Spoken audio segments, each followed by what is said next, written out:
ถึงเคยอยู่สำหิมเมอออกว่าปีในใจอันมาทำย้อนย้อนเปิงอื่นไปเต็มเป้งมึนหนังเจอบ้องข่าวปันเฮอน้องควางปันเจอสายหักน้องตื่นอำแหลกลายอยู่เลยเขามีจำเขาสุ่งกำหยิบมือ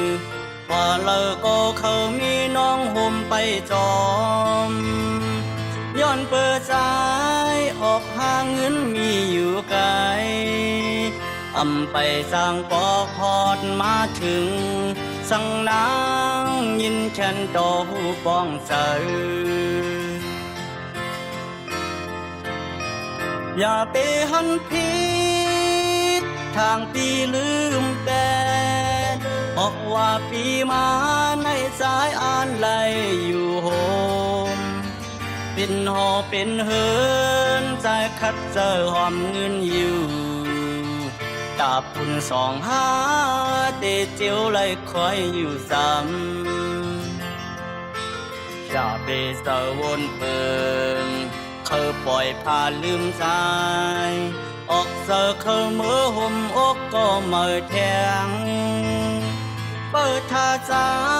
เตนัดขึ้นมาอยู่ซ้ำเตรียมปันน้องไหลมองหึงเตเจียวปอกขึ้นมาอยู่ซ้ำสู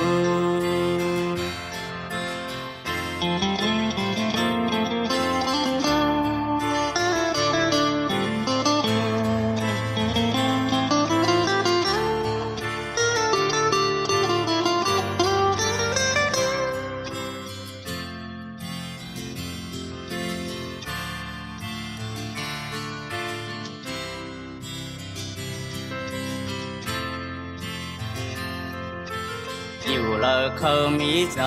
ำเขาสุ่งกำหยิบมือ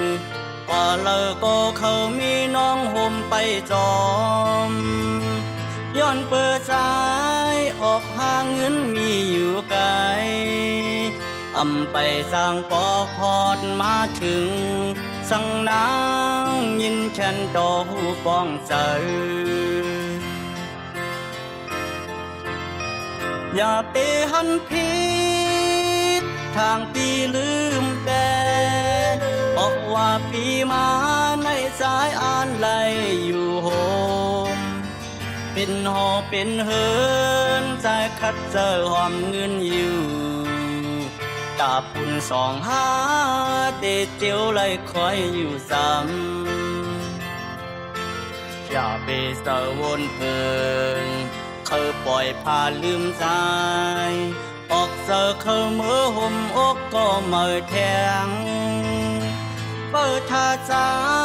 เตนัดขึ้นมาอยู่ซ้ำเตรียมปันน้องไหลมองหึงเตเจียวปอกขึ้นมาอยู่ซ้ำสูเตเจียวปอกขึ้นมาอยู่ซ้ำสู